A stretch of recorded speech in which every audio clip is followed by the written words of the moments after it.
Welcome back. In this episode, we're going to be working on this pricing page. Now, at first glance, this may seem like a simple page, but we're going to use Vue's data-driven approach to really drive this out. So the first feature that we have on here is, of course, we have 3 plans. We have our Starter, our Pro, and our All-Star, and they each have a monthly price. But on top of that, we also have these buttons up here that we can change. And we can change our pricing over to yearly. And when we do, we change the pricing, but we also add an additional benefit. Notice benefit number 4 doesn't exist in monthly. And then we'll have a third one, which will be lifetime. Now this one adds yet another benefit, but on top of that, we lose the label. Notice that in yearly, we have /YR, and in monthly, we have /MO, but in lifetime, that all goes away. And then finally, to top everything off, we're going to make this have 2 currencies, and we're going to calculate those on the fly. So right now we're looking at US dollars, but then we can switch over to euros and still maintain that preference even when we change monthly to yearly to lifetime. Pretty cool pricing page. It's going to be a great and fun project. Stick around.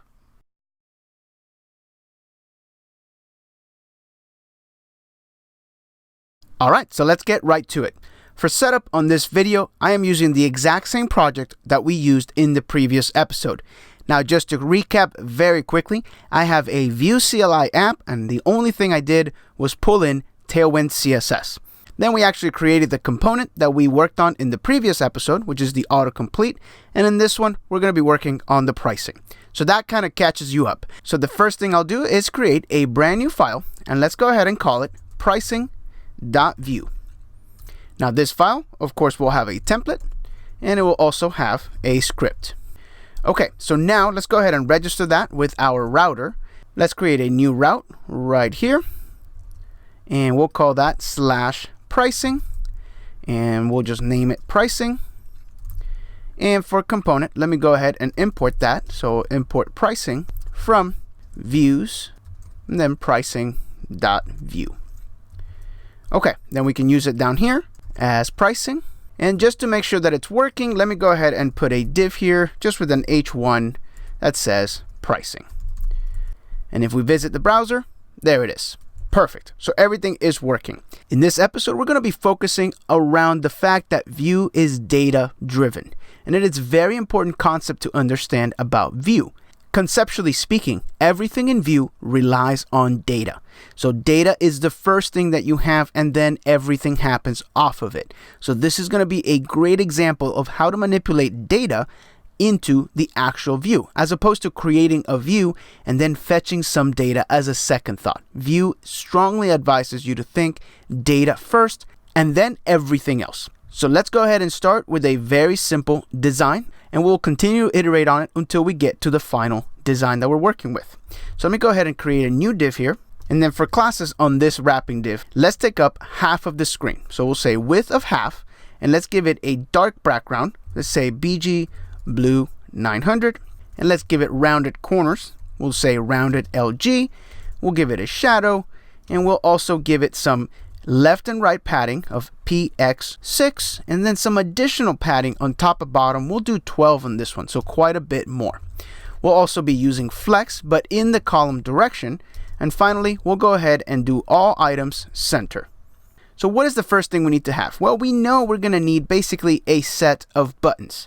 So let's go ahead and create a button, and we know we're going to have 2 of them. And initially, we'll call this the starter, and then we'll have another button that will be our pro package. So let's go ahead and check our progress in the browser. And there we go. Now it's all the way to the left, and the buttons, you can't even see them, but they are there, as you notice right there.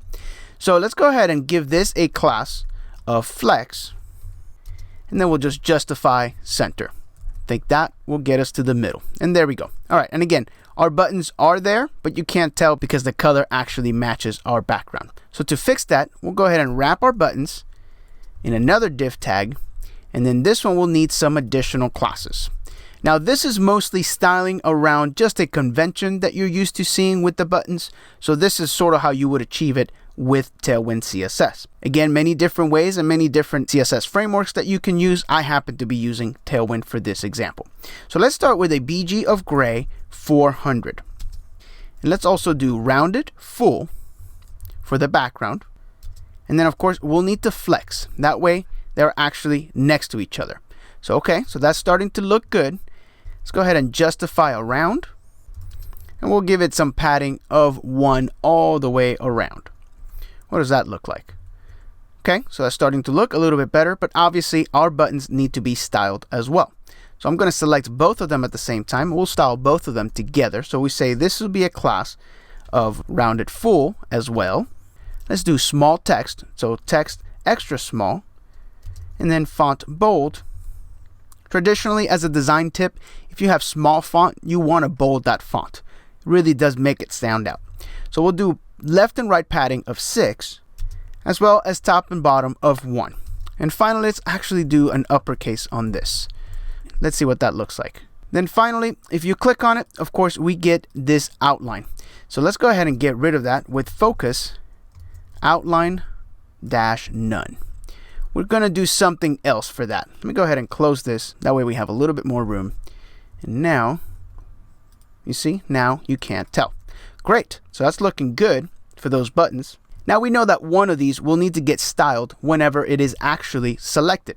And for that, we'll use BG blue. How about 600? And then we'll use text gray 200. So that would be sort of our selected state.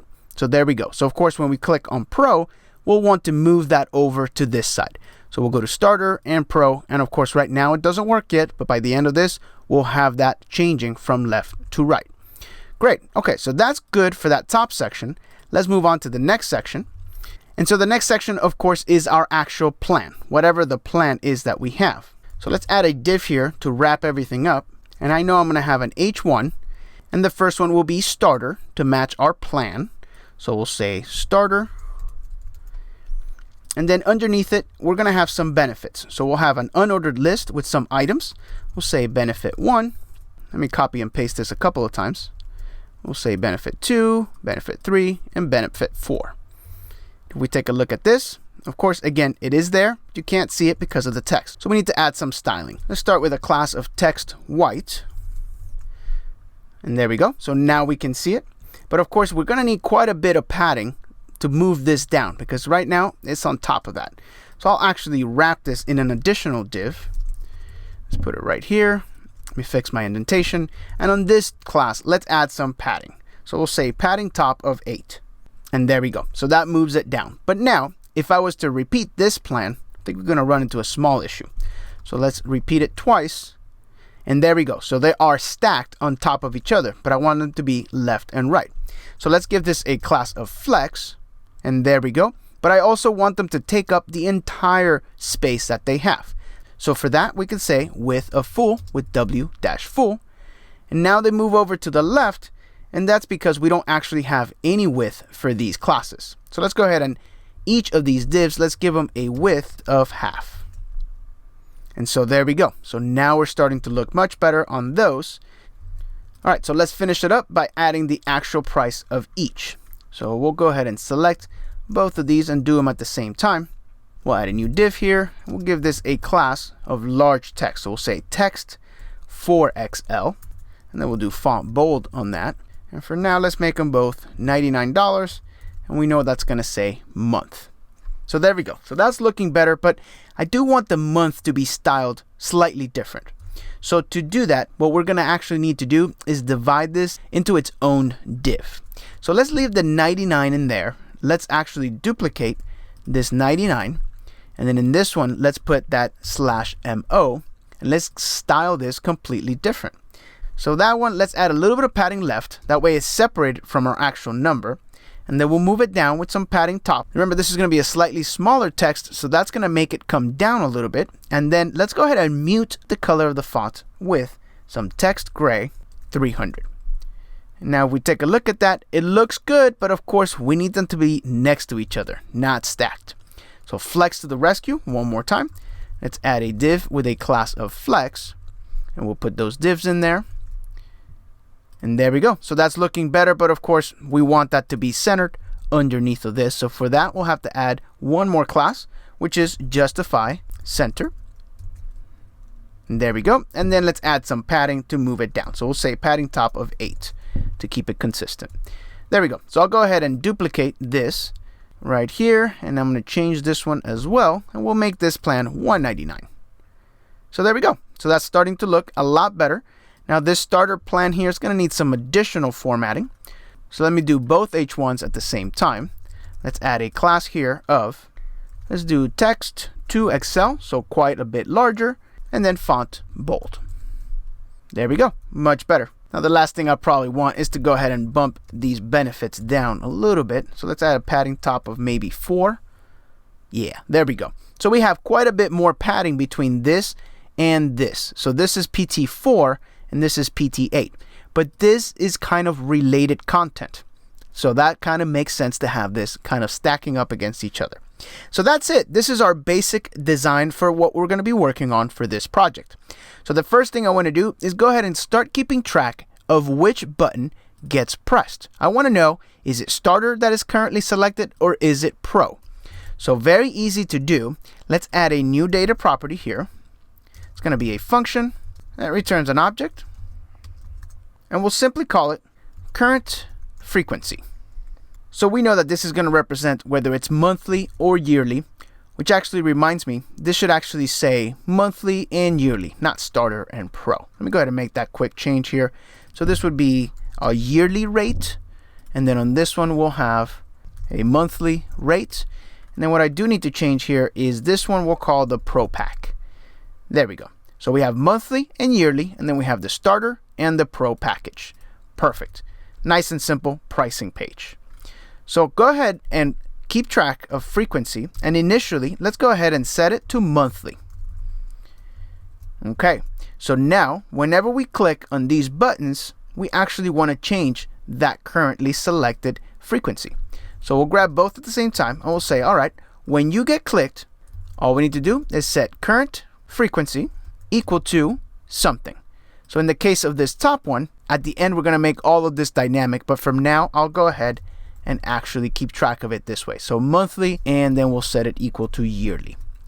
So we'll hit refresh, and you can't see it yet, but if we actually took a look at our Vue DevTools and opened up app pricing, so we see that right now is set to monthly.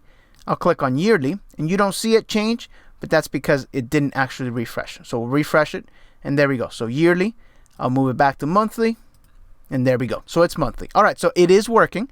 We just don't have any feedback right now. We need to set this actual state based upon which frequency is actually currently selected.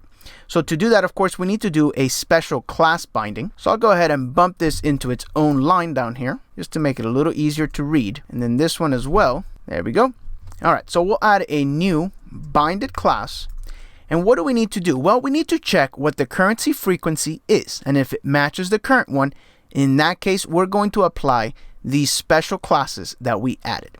So how do we do that in Vue? We'll do current frequency is equal to, in this case, monthly. If that is equal to true, in that case, go ahead and output out these classes. So I'll actually cut them out of here, and then we'll paste them right here. This should actually be a question mark. Otherwise, this will be the colon. Don't output anything. Okay, so I'll go ahead and copy that onto this line here, and the only thing I need to do is change it from monthly to yearly.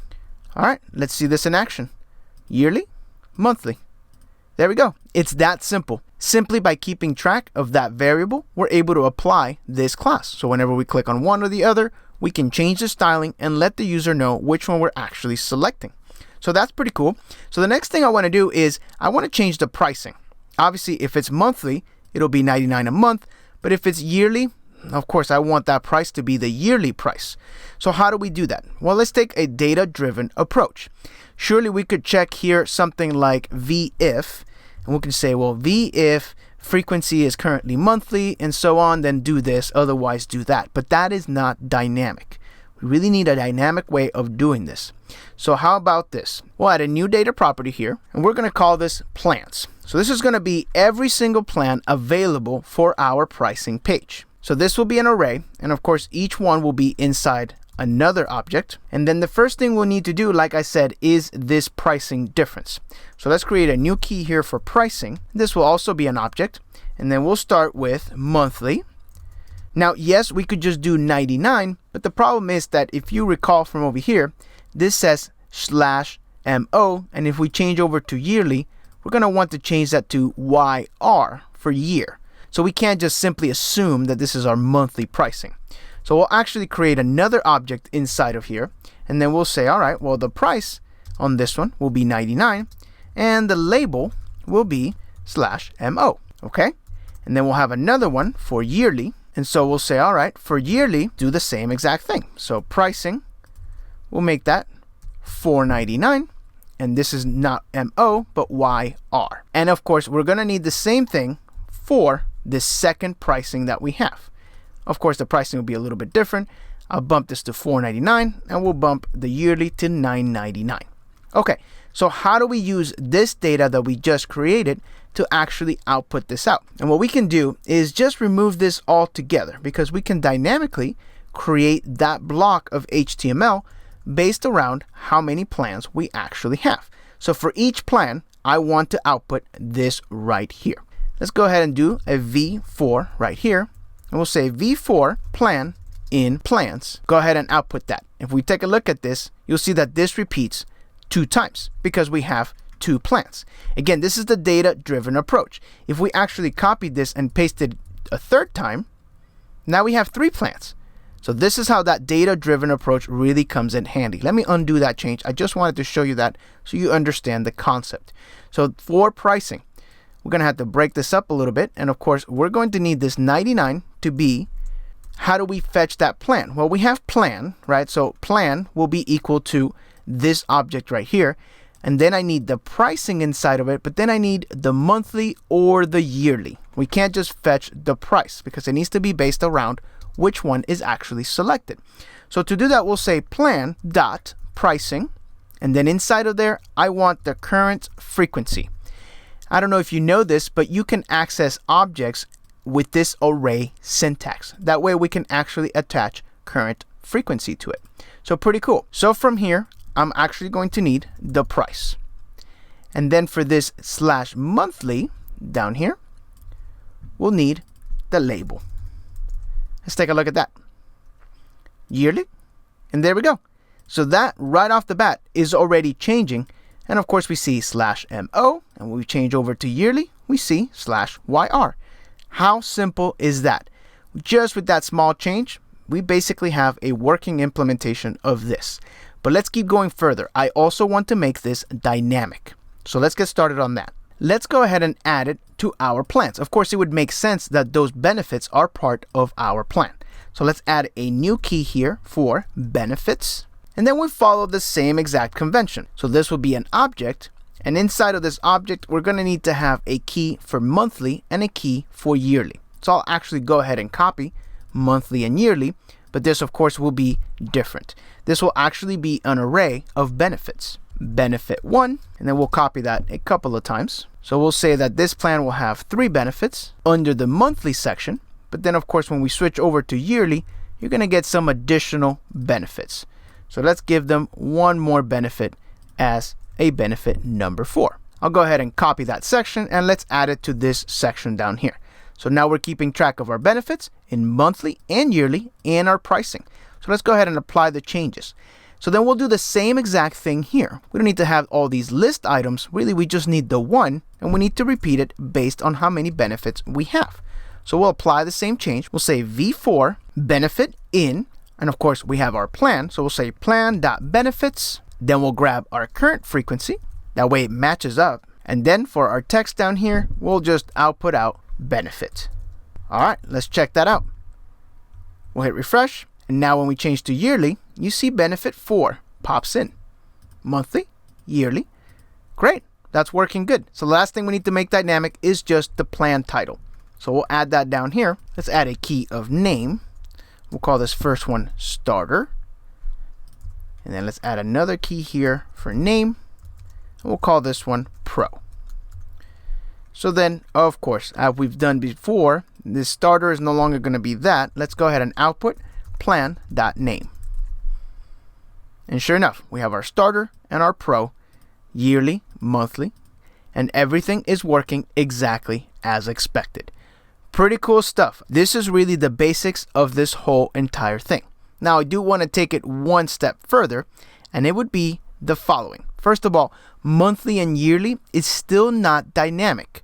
Right now, we are hard coding monthly and yearly. So if I was to do the following, if I was to actually create a third version here, and we'll call it lifetime, right? And we'll have the same amount of benefits, but we'll add obviously one more benefit just to keep the plans consistent.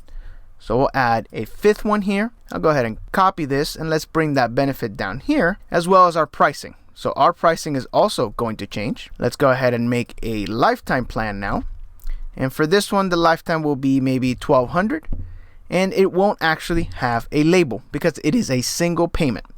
All right, so I'll copy lifetime. Let's add it down here. And this one, let's make the price $2,200. Now, when we come back here, well, we have an issue. I would have to add that new lifetime to our labels. But really, we should be just doing that dynamically. So how can we do that dynamically? How about this? I'm going to delete the second button because I really only need the one button. So let's add a new section here, and we'll say, all right, V4. So how do we get a list of our actual frequencies? Well, what we need to do is let's go ahead and grab the first one and figure out what these titles are. And then we'll use the same one for all of them, basically trusting that the format will be followed by each one. So that would look something like this. So we'll need our price, and our second argument will be our key, which is really what we are actually interested in. So we'll say frequency in our plans, and to grab the first one, we can use that array syntax again. Let's go ahead and grab the first one, dot pricing. Okay, does that work? Yeah, it does. Notice how we have 3 of them now. So all we need to do is go ahead and fix some of this stuff. So this is not hard-coded monthly, but this will be changed to frequency. Remember, we are receiving our frequency right here, right? So we can use that for frequency. And now that's working, right? So we can select all of our plans. So the last thing would be just to create the correct label for them. So instead of monthly, we'll actually use frequency. And there we go.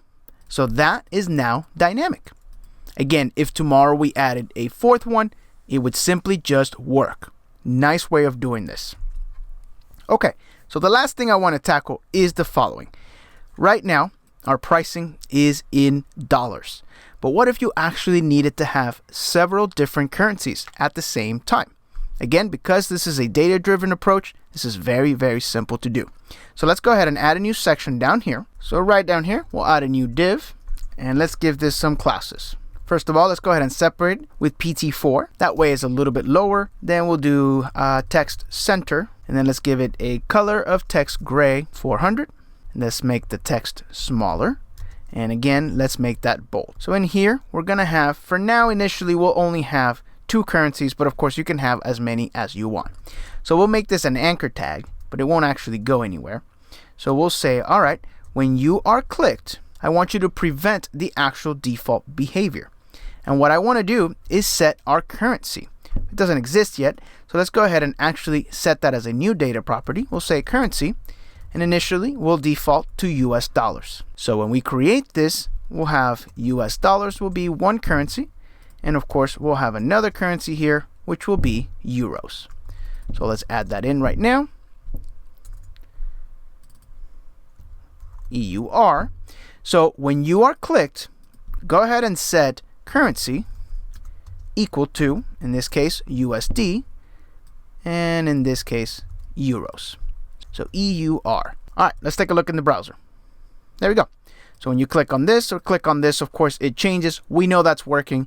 So what we actually need to do is be able to do something with our price so that it actually changes. Otherwise, it doesn't make sense. So what we're going to have to do is actually wrap this in some sort of way that we can actually attach some logic to it. Right now, we're just outputting the price. There would be no way for us to actually change that price. So let's wrap this in a new method that we will call getPrice. So to get price, we'll actually pass in our dollar figure. So we're going to figure everything off of the dollar. But then the dollar sign, it doesn't make sense that it's out here anymore because it may not be dollars. So we'll pull that out, and let's go ahead and create this new getPrice method. Let's add it right up here. We'll say methods getPrice, and of course we'll accept the price. So this for now will simply return a dollar sign and then the price. And then we'll go ahead and add the comma here, and let's check it out.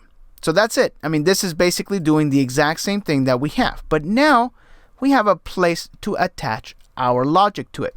And I want to do it in a dynamic way. I don't want to do something like if currency is equal to USD, then do this, else we'll do that. I don't want to do it like that. I want to do it as dynamic as possible.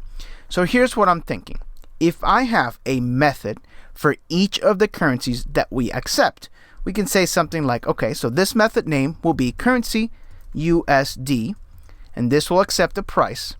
And in this particular case, this is what we're going to return. So now let's create another one for euros. So we'll say currency EUR will also accept a price, and this one the logic will be slightly different. So we'll say return. Let's just say that the current exchange rate would be 0.85. So we'll get our price and times it 0.85. And then to wrap everything up, we'll go ahead and add the appropriate symbol for the euros. Okay, so how do we make each one of these be called dynamically? Well, as it turns out, this entire object right here can also be called as an actual array. And I don't know if you know this, but we can do something like this. We can say, all right, so return this, and then we can actually pass in a string. So our method names start with currency, and then it's our current currency, all uppercase. So we can say currency plus this dot currency, which is our data property right here, to uppercase. And then we'll go ahead and pass in the price. All right, let's check that out. Hit refresh, hit euros, and there we go. So that is working. But of course, we'll have to actually do something about all these decimal places. So easy enough. I'll go ahead and cut this out. We could use math.ceil. Then we'll put in our price in there. And we change over. And there you go. That's working just fine. But furthermore, because of the way that we did this, when you click on yearly, it remembers what currency we are currently on. So how cool is that? Now, if we needed to add a third currency, this is all dynamic. The only thing I need to do is go ahead and create a new currency method to handle this new currency, say currency ABC, where this one will maybe be price times 0.75, obviously a currency that doesn't exist. But then, as long as I've got a button for it, it actually would work. Let me show you. We'll paste this one in, and this currency is going to be called ABC, and we'll call it ABC. And now we have a third currency. So we click on ABC, or euros, or US dollars.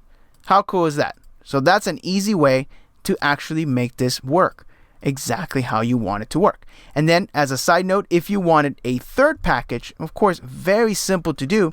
All we need to do is add the data for a third plan. So I'll go ahead and copy this one and just bump it down here, just for an example. And now we have 3 plans. How cool is that? And everything just works exactly as you expected. Pretty cool stuff. Pretty simple to do. Vue really makes this a breeze. So that's going to wrap it up for our lesson today. As always, don't forget to subscribe and go ahead and invite your friends as well. Share the channel and make sure that everybody knows about Coder's Tape. Thank you so much. I'll catch you next time.